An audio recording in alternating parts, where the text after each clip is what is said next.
It's a goal! Hello everyone, and welcome back to a new video. It's been a while since I've actually done a video. I was hoping some graded cards would have come back and I would have been able to do that graded card reveal video, which is my favourite thing to do.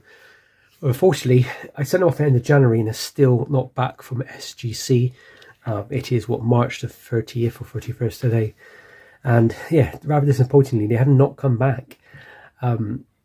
Usually it says it takes 2 weeks, but it's actually always a month because you've got to send them to the middleman. Middleman's got to send them back to you and stuff. But no, it's been 2 months now, and yeah, nothing has come back. So yeah, a little bit disappointing. But in other words, we can ignore that for now. I went to a flea market today, and this flea market was absolutely massive. Must have been about at least 800, 900 stalls. It was incredible. Went over ages. I've been to it before, like a couple of years back in summer. And it's twice the size in the summer. It's thousands of stalls. And as always, I go looking for whatever takes my fancy. I do like to buy a few antique type things sometimes, like big metal enamel signs, like original ones. But they're quite expensive and they take up a lot of room. So I don't always buy them up very as much as I do anymore. And I'm also trying to downsize the amount of stuff I have in my collection. But anyway, yeah, I went looking for cards and stickers, football cards and stickers, and any kind of thing that grasped my fancy. But I found a cool few things. And the first thing I'm going to show you is this cool Star Wars diecast. I think it's called Twin Pod Car. It's from the Cloud Bespin Cloud City scenes in Star Wars Empire Strikes Back.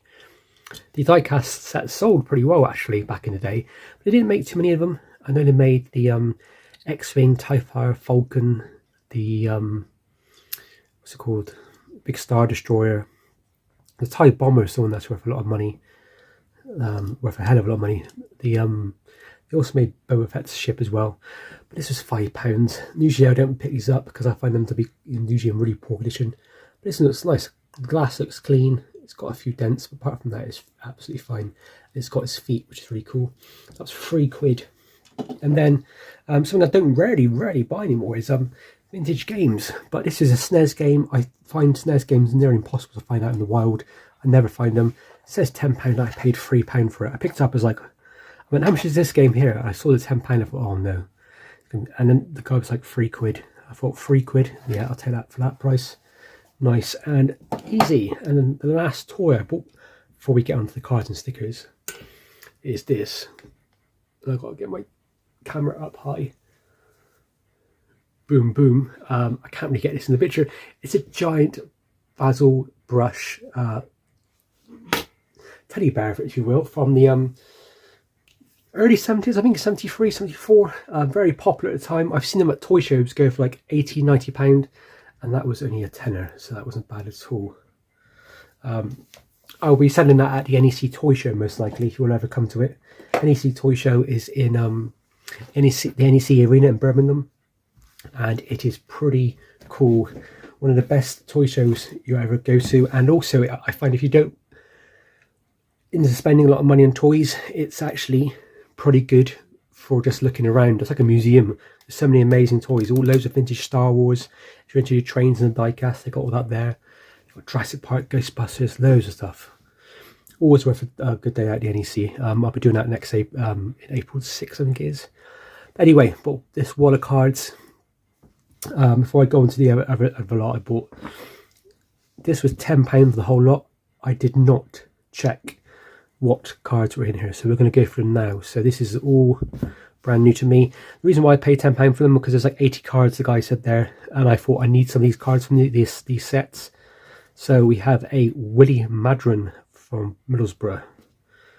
There you go, and there's a nice Alan Ball for Southampton. Kevin Keelan for Norwich. John Hurst for Oldham. These are all from like the 70s, guys. So like these are, they got the tops ones. There's a 77. Willie Donachie, that is 78. Derek Hells for West Ham.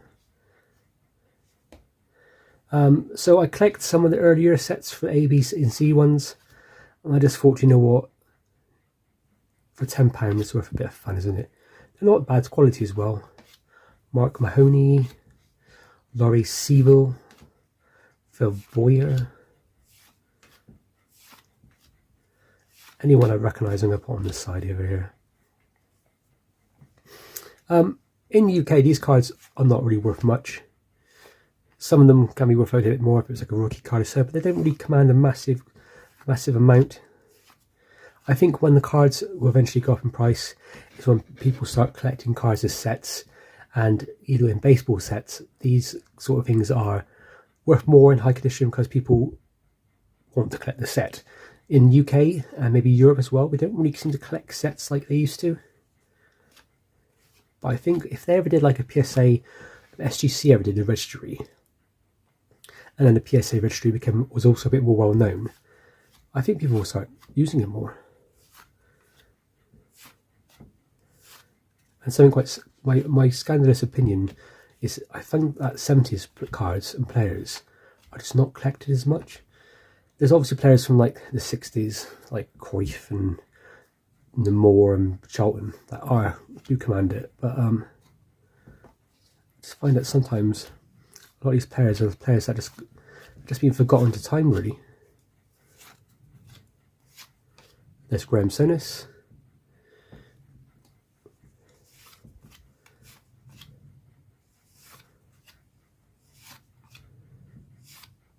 Jimmy Rimmer. Gary Jones, Jerry Francis, Vic Hallam,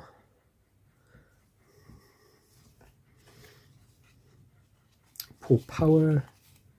Yeah, I don't know what it is. I think the problem is some of these, I don't know. What gets me is like in the 80s, you have like, in the UK especially, you have people like Barnes and Gary Lineker, and eventually like Paul Gascoigne, you have Alan McCoist, all these sort of players that I'm thinking in the 70s, it feels like, I don't know who most of these people are. I know Mike Channon, and I recognise that name. This might have been picked through before, guys. It's not. There you go. So unfortunately, that was a bit of a bust, but you do get two players that I do know. Slightly off-centered cards. Corners are slightly edged, but they're not that bad. They're a bit straightening. They'd be alright. They get 6s and 7s if it was PSA. So for a tenner, well, it's worth the gamble. This was the cool lot. So these were basically, the guy had a set of cards, it said 75p on them. When I went to pay 75p, he was like, oh no, they're worth like £3 each or something. It's just that they were previously from a dealer that he bought off, and that was his prices, so he wanted more. So a bit gutted. But then he had all these ones, and he wanted £10, basically £10 a bag. These are Panini 1988. Now at the card shows that I saw today, loads and loads and loads of kind of like Will's cigarette cards, hundreds of them, and a few Stanley Matthews, but nothing special, nothing. They're all in the actual like albums, so they were quite dog-eared or glued in or stuck in wrong. They wanted £5 each from the lot. If you're new to collecting, then that's great, but as soon as you get to the point where you've got like all the easy common stuff, it then becomes near impossible to find anything good.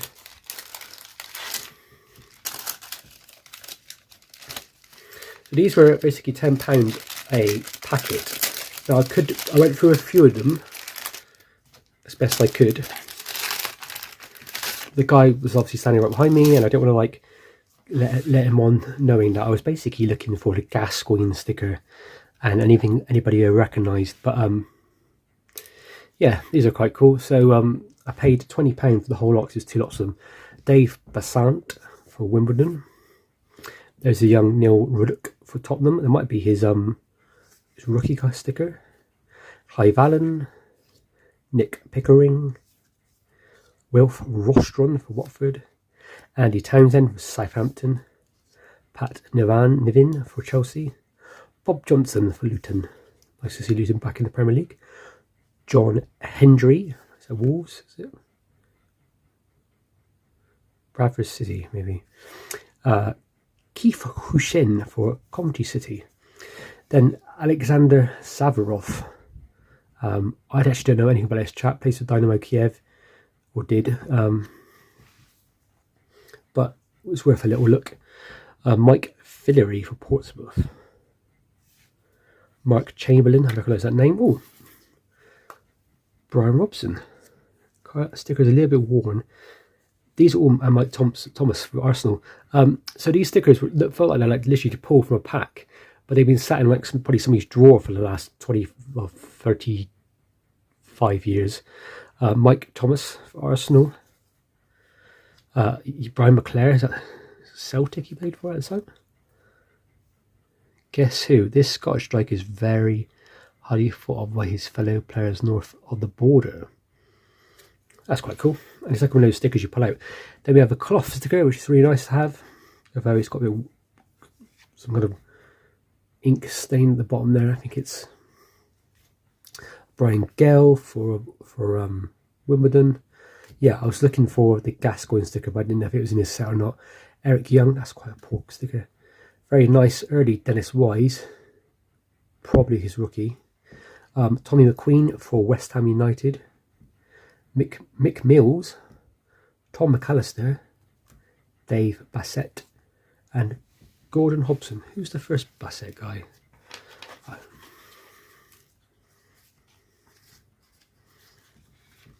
1 second. They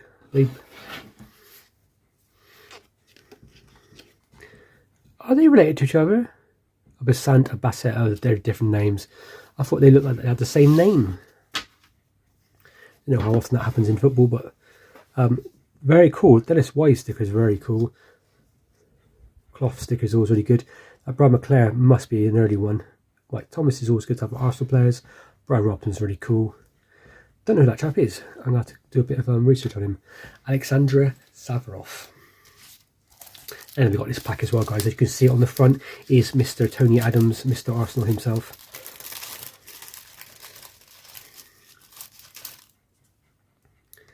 Let me just quickly shuffle these up. Yeah, the quality of these stickers are really nice. These are Panini 1988, the year I was born, actually, guys. And I'm not really a fan of collecting like mass collection of stickers, so I might sell a few of these. I might grade a few of these. I might add some in my collection. We have Tony Adams. Oh, we have a Gordon Strachan.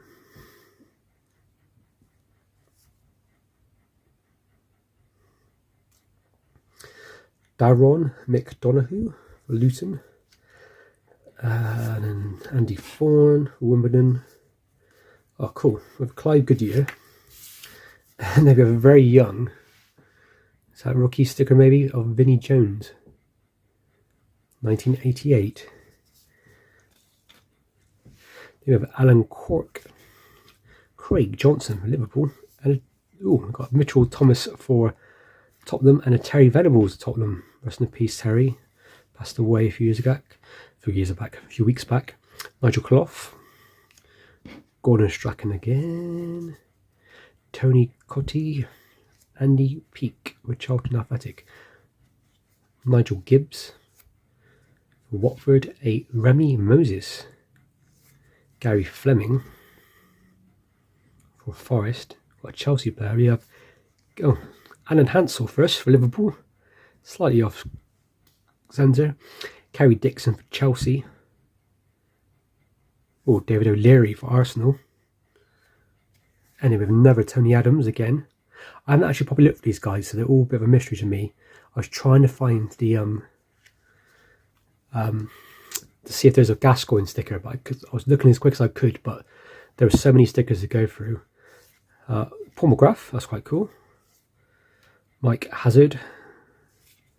Roger Palmer. Terry Finwick. Mark Lillis. John O'Neill. Ooh.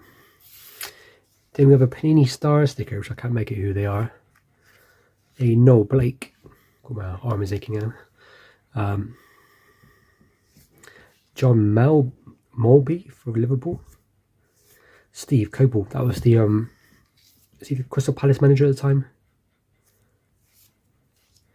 Cyril Regis. John Slitt of Coventry City. Charlton Athletic. My dad always calls this team West Bobby Charlton Athletic for some reason. He doesn't like football, that's why. Colin Pates for Chelsea. Kerry Dixon again for Chelsea. Steve Sedgley for Coventry City, a Ross McLaren for Derby, a Bob Davison for Derby County, Peter Reid for Everton, Wayne Clark for Everton, Peter Beardsley for Liverpool. That's quite cool. That's very cool. Mint. Alex Ferguson, Manchester United. I do collect Alex Ferguson, so last week I got my Alex Ferguson pile. Ken Brown, and followed by a John Trethwick and a Jeremy Charles for Oxford. And finally Ray Clements for Tottenham, followed by Wilf Rostron again. So guys, that was a little bit of a haul of stickers. I paid, I think, that's £30 for every single card and sticker you saw in this video today. Was that worth it? Yes, in my opinion, because that Alex Ferguson sticker is probably going to be worth, at least £10-15. I bet the Vinnie Jones one's worth a £5. Beardsley, Cyril Regis, Paul McGrath, these got to all be worth, £3 to £4 each minimum. Tony Adams, David O'Leary, Strachan, they've all got to be worth something, guys. Dennis Wise, that might be his rookie sticker. So that means to me it's worth it. Doesn't mean I've got a lot of spares. If I ever come across the actual album itself, which I think I might have somewhere actually, I have one of the albums from that period, it means I can bang these stickers in and hopefully fill up the book. Not the best ones, but the nicer ones. The ones I'm not going to be, grading or adding to my collection or selling at all. But yeah, cool guys, really happy with this. It was a nice day out. Thousands and thousands of things for sale. There were so many cards for sale and stickers for sale.